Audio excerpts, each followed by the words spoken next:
Kamusta po? Kamusta po kayo? Welcome, welcome. Ganda naman nun. Hi, thank you so much po. Maraming salamat po. Kamusta? Okay naman po. Eto, medyo busy at sobrang napakaganda ng umaga ko kasi nakita ko kayo. Yay! Yung title mo yan, My Story? My Day, My Story My Day, po. My My Day, My Story. Story. Bakit My Day, My Story? Ano kasi, parang ang story nito talaga ay hindi ko madalas na ma-my day or na story yung wife ko. So literal sa SOCMED, yung sinasabi mo, yung Oo, My kasi Day, medyo mga busy sa mga promotions ng ibang mga songs, mga gigs, mga ganaps.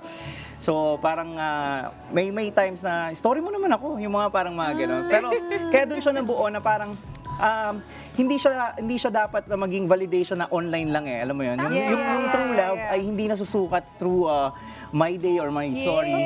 Minsan, My diba? God.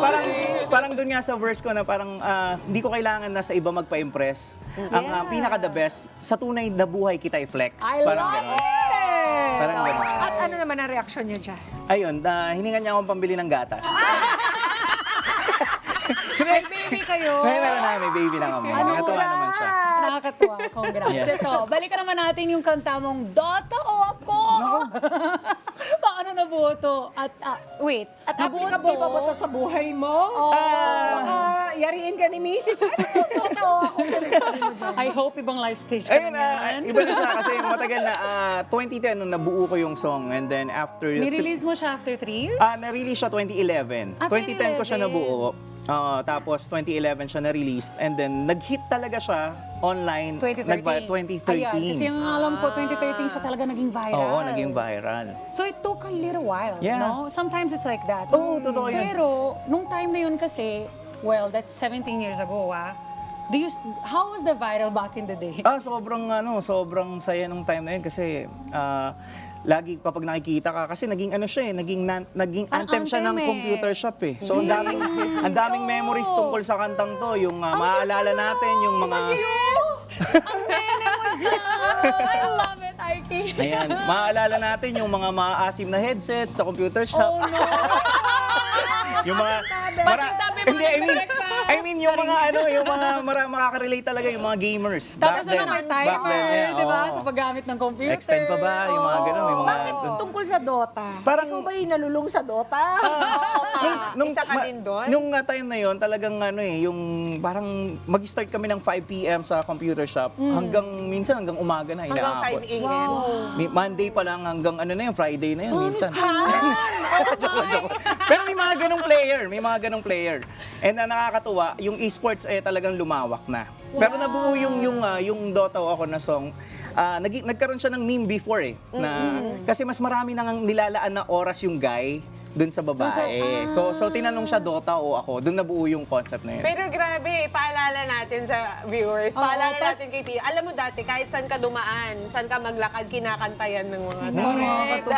Nakakatuwa naman, Lu. Mas masayang marinig doon sa original. Nakakatuwa naman, Luan. May 2.5 ka ba dyan? Hindi, wala. Hindi, ito yung... Babaliktad?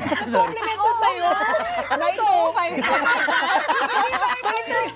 Wait, nag-commission ako. Sa Dota na to.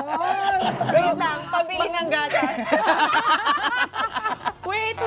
Yan mo, para lahat ng Dali. marinig ulit. We wanna hear you. Anong pipiliin mo? Dota o Ako? Anong mas gusto mo?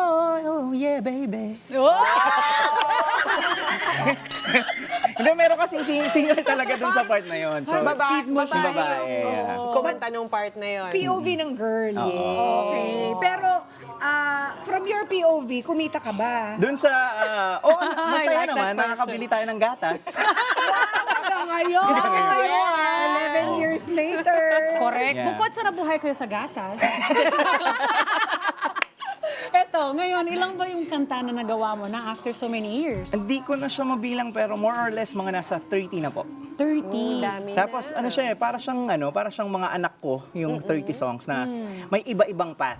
Yung iba nakagraduate, which is yung naging successful. Kasi Okay. hindi siya pare-parehas ng resulta eh. Correct. So, pero lahat yon mahal ko. Parang gano'n. Tsaka, how do you balance yung, di ba, of course, you're maturing in front of the camera eh. Child star ang tawag eh. Pag nagsisimula ng, di ba? Bata-bata ka lang. Ilang taon ka ba nung nagsimula ka? Mga 8 months old.